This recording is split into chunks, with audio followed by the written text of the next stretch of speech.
unfortunately he does, but I'm just soaking it up and going to remember this for the rest of my life. Are you running out of energy right now, or are you good? Oh, I'm good. I don't need any sleep. I don't need any sleep. There's so Sleep's much. overrated for It's Milt Steele? overrated for this week. You know, I usually need my 10 hours of sleep, but this week I haven't had any. My kids haven't had any. That's beauty rest. That's beauty all rest. that is, right? And I you know, apparently I've had a lot since I am You killed me, man. Now, Milt, you were talking a moment ago about favorite memories here. What are yours? Well, you know, I've had some great memories on the field. Of course, breaking the touchdown record for one game in 05 against BC, 4 catches for 4 touchdowns. But all my memories about these fans, you know, running on the field and hearing the roar, looking up in the stands and seeing number 85. So those are my best memories. Jennings lost the football. He's being ruled down by contact. I believe the Bombers say they've recovered, but it will be third down for Montreal. Now, we talked to Joe Mack in the first half, or the third quarter rather, about where the Bombers are going forward. This team is obviously very close to your heart, Milt. We take another look at the Jennings near fumble. What do you think Winnipeg should do about the quarterbacking situation going into next year? Well, honestly, I'm going to go up to Raleigh and BC. And I know he hasn't played a lot, but so far he's looked better than what you have here right now. I don't know Buck's situation, but if you try to bring back that Buck as your starter, there's going to be a lot of things going on with these fans. You know, I think they've seen enough of Buck. They know when Buck is healthy and he can play, he is the man, but he just can't stay healthy. Javon Johnson's got the corner, room to run. Another quick return for Johnson. Still going up the sidelines. Johnson. Touchdown. Stumbles at the 10. Great return by Javon Johnson. Almost took it to the house. The Bombers will have the ball in great field position when the CFL on TSN returns to Winnipeg right after this. But it's hard to duplicate perfection, so what can you do? That head's not big enough. So now, after the Javon Johnson 68-yard punt return,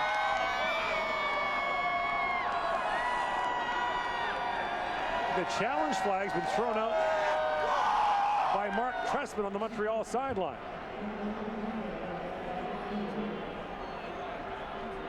So is he going to challenge perhaps that Johnson was out of bounds earlier on that return? I think right as he spun, it's about the only spot there he might have been close to the sidelines to be just said stepped out of bounds, so right he's there. challenging the out of bounds. Yeah, he did a little 360. Montreal is challenging the play previous, feeling that the Winnipeg returner stepped out of bounds. It will be reviewed. So perhaps not the field position Winnipeg was hoping for. It's first and goal for the 9 as it stands right now. Let's see if Johnson did step out of bounds right there. Looks good there. And right That's close. there. Trestman's second challenge of the game. Yeah, you talk about athleticism. We've seen it throughout this entire football game. When you slow the game of football down, you're really able to see how athletic this game really is. That's tough to see. Dispute there, you can't. We don't have a good angle. That's a great move there by Javon Johnson. That was Townsend too. In the back end. But Milt, going back to the memories you have here, and you mentioned the fans of Winnipeg are passionate fans. They saw their team go to the Grey Cup last year. This is a bitter disappointment for them this season. How much do you think continuity plays into that? The idea of bringing back Tim Burke, because you don't want 3 head coaches in 2 years. No, and I've spoken on this, and Terrence Edwards, who's a good buddy of mine, we always talk about this, that sometimes you have to just stand pat and say, let's see what we have here. I definitely agree with them bringing back Burke and Mack. I think it's the right decision, but I think Burke and Mack needs to understand that, we're not going to give you an entire year to get this thing rebuilt. There is no rebuilding in the CFL when you only have 8 teams, so they need to go out and find some different personnel. They have to get some different personnel. After review, the ruling on the field stands. Montreal will forfeit their second half timeout as a result of this challenge. And the Alouettes are out of challenges. But understand that leash is short, and they have to get something done right away. Yeah, So it is 1st and goal for the Bombers at the Montreal 9-yard line. And a chance for Winnipeg to take the lead for the first time. And Goltz is in at quarterback.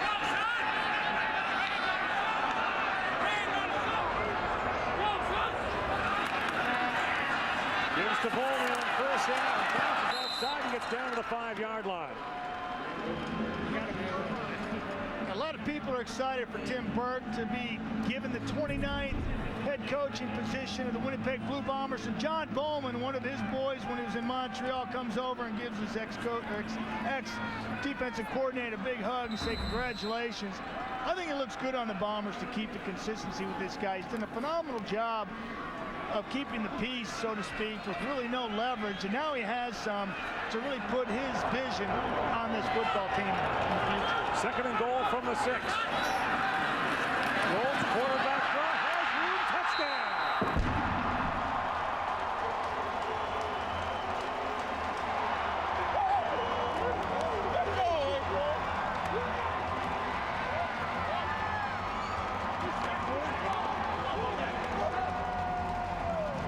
And the Bombers have taken the lead for the first time.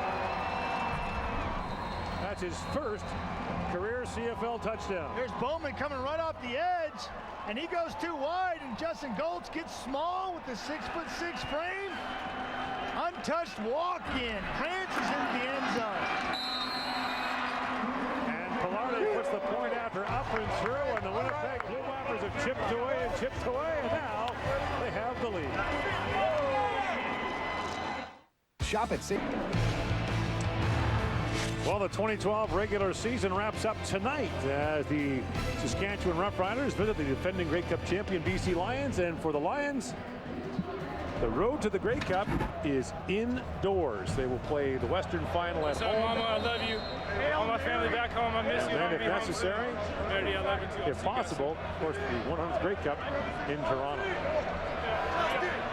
So Justin Goltz has the rushing touchdown to put Winnipeg ahead. Trent Guy takes the kick off at his 15-yard line.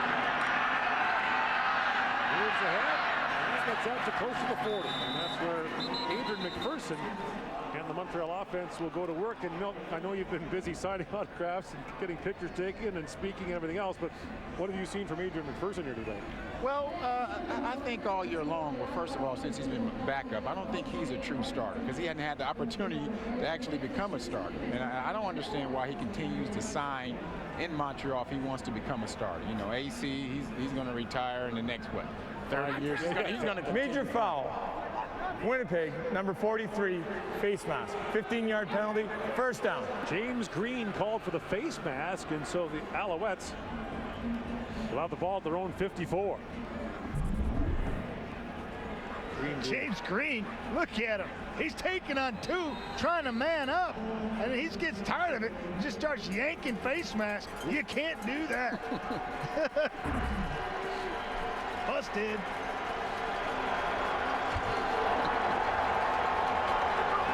First down, Montreal from the 54. McPherson lost the football and quickly gathers it in. So, Milt, your best moment in this stadium? I mean, everybody actually think it's the record-breaking touchdown. That was a cheesy touchdown. Yeah, true, but it was a record-breaking touchdown. I agree with you. It was a little cheesy. It wasn't a typical Milt Stegall touchdown. No, it wasn't. That's what I was alluding to, you know, because oftentimes my vision is you is jogging away from people, pull away from people, going in the end zone. That one was a little shovel pass option forward, which made it a forward pass. McPherson to run again. And gets up to the 54, lost the ball. Bounces back to S.J. Green. But once again, the Winnipeg defense will force Montreal to punt. Yeah, Terrell Parker with slamming down Adrian McPherson on the back of his head, and the ball came loose when he did. But that's another great defensive stop by the Bombers here late, really taking control of this football game after the first quarter.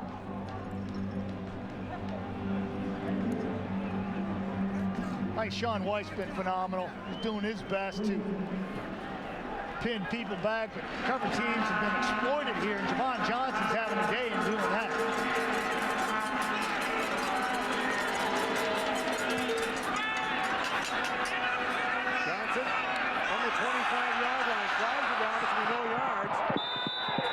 pass was pushed out of bounds at the 31. Now, Milt, there were a lot of great moments in your career, but I do want to ask you about that game-winning touchdown against Edmonton. Yes. Tell us about it. Well, the most amazing play in football, I must say. But actually, I thought I was dreaming when I caught this ball. To be honest, I didn't think it was actually happening until I get in the end zone and Chris Brazzell actually hits me, I think, with the hardest hit of that game. But, I mean, it was a special play. And the play before that, I saw the defense they were playing, and Kevin saw it. And I came back in the huddle, and I was like, Kevin, this is God-honest truth. Like, Kevin, we have a chance. And they played that same defense, and he took a chance and threw it up. Dead ball foul. Objectionable conduct. Montreal, number 7. 10-yard penalty. First down. And now John Bowman gets called for objectionable conduct, and that moves the Bombers out to the Winnipeg 51-yard line. How do you feel when you see, still now, all the 85s in the crowd?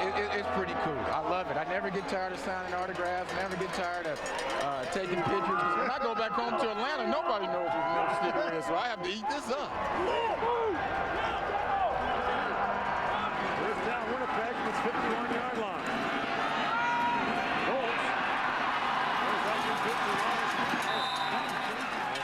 Pulls runner first down, pushed out inside the Montreal 50. Wallace breaking on a little bit. Coach Burke was expecting big things from him today. He's trying to showcase his skills for next year and try to break this lineup. Milt, in your speech last night, you gave a lot of props to Darlene. How much has she been a part of that record? Oh, 99% of it. And I'm talking about Darlene, your wife. My wife. Yes. Sorry. Let's clear that up. I just want to clear that up for everybody listening. Toss goes out to Bowman. And Bowman moves the 6 again down to the 34-yard line. And Winnipeg with Justin Gold at the controls, moving the ball crisply. Like I was saying, she's been 99% of it. She's so special, not just being a wife, but being a parent to my 2 lovely sons. And that takes a lot, like any mother knows. So without her, I don't think I would be at this point in my career. First down, goal swap to Winnipeg. And gets down to the 30-yard line for a gain of 4. What do you think about the playoffs coming up? You got Edmonton going into Toronto for the East Division semifinals. Saskatchewan going into Calgary. Who do you like there? Well, I like Toronto because Edmonton, they haven't been playing well, and I like Calgary actually getting to the break. Really? Pass is dropped by Doug Pierce. That'll bring up 3rd down again for Winnipeg.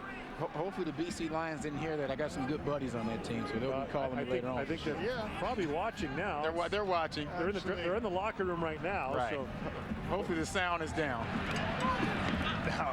No, they're listening to you. What do you like about Calgary? I just feel they're riding some momentum right now. I don't know what they're going to do with their quarterback situation, but their team overall, they just been playing some great football, and I think they're going to ride that into the playoffs. Mitch already looked like he's 12 years old out there. I'm thinking 11 and a half. He looks really young. He's had a great year kicking for the Bombers. 38 yards out. That's the Winnipeg's lead. 7:09 to go in the 4th quarter. We're back after this.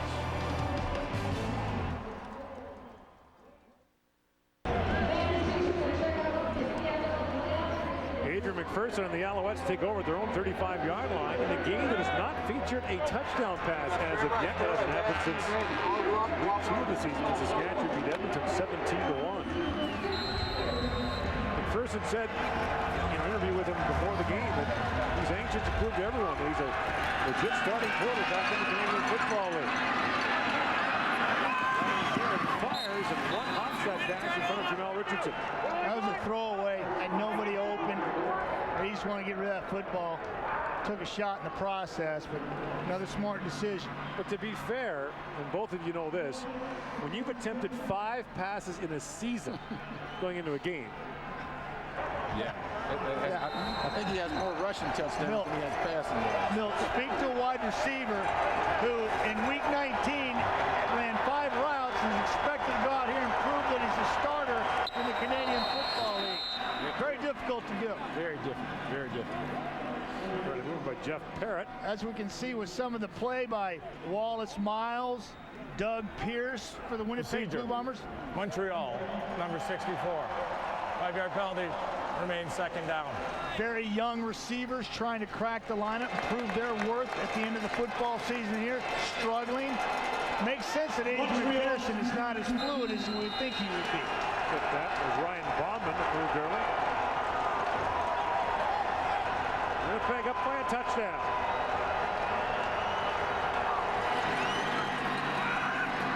Second and long, McPherson has lots of time. And again, he'll run. They've got a first down and more. Dives up to the 50-yard line. He has a gain of 20. Yeah, and this is a football team, Gordon Milt, the Montreal Alouettes, coming in there saying all the right things, repeating what Mark Trestman, has been preaching to them. Championship caliber teams beat the teams they're supposed to. But in a game that doesn't mean anything to them, this is probably one of the worst nightmares, to come in here and lose to a Winnipeg Blue Bomber football team that's really struggled this football season and be off for a week and then try to take some momentum into the playoffs. They take 2 penalties for too many men in the huddle. There's a shovel pass to Jennings. Jennings crosses midfield, gets down to the Winnipeg 52-yard line. Alouettes will await the winner of that Edmonton-Toronto Eastern semifinal.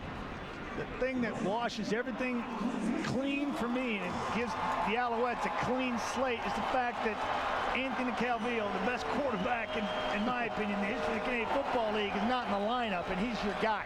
He's your trigger man in this offense, and so you can probably take a step back and say, oh, wait a minute, guys. We don't have AT out here all time. He's not out here directing this traffic. Second and short now for the Alouettes. And McPherson dives ahead, gets across the 50, and the drive will continue. 5 minutes to go now in the fourth quarter. So if you think, Milt, that Calgary can beat BC, who's your Grey Cup favorite? Calgary. Calgary, without a doubt. I just love the way they're playing right now. The one problem I do have, like I mentioned before, is I want them to decide on the quarterback. I don't know if they made that decision yet on Tate or Glenn, but decide on the quarterback because, their other 23 guys are playing some great football right now. I like Calgary outdoors. I think they're playing phenomenal outdoors the last 2 weeks. McPherson gets it up to Devine. Devine bumped there by Javon Johnson after a gain of a couple. Really surprised to see that Lule was going to start this week based on the severity of his shoulder injury over the last couple of weeks. That's one of those, you rested Ray in Toronto, you rested Durant, you're going to rest him. You rest an AC here. Rested Joseph. Rested Joseph. Does that surprise you, Milt? I think they want to see how healthy he is. Yeah, and what he can and can't do. Well, can't you do that in practice? Because he's not going to learn how to. He's not going to forget the game. Right. Can he take a hit on that? Yeah, well, that's something I'd wait for the play. Second down, McPherson once again flushed out. He is dropped. Sacked by Damon Washington. Maybe small, but he plays big. Damon Washington coming up from the strong side linebacker spot. He said he had a big heart, and he wanted to play this position and prove to his coach, Tim Burke, that he can handle it. And he comes up and makes a nice open field tackle on Adrian McPherson. Kept his ground, never lost to contain, and then beeline for number 3 and took him down. That'll force out Sean White and the punting unit. And the clock running at 3.5 to go in the fourth quarter. And what really are the final few moments for this stadium. Johnson takes the punt at the 15-yard line. He retreats as well and gets cut down on the special teams tackle by Mark Bruyette. How excited are you to see the new home for the Bombers? I'm very excited, and I haven't gone out and seen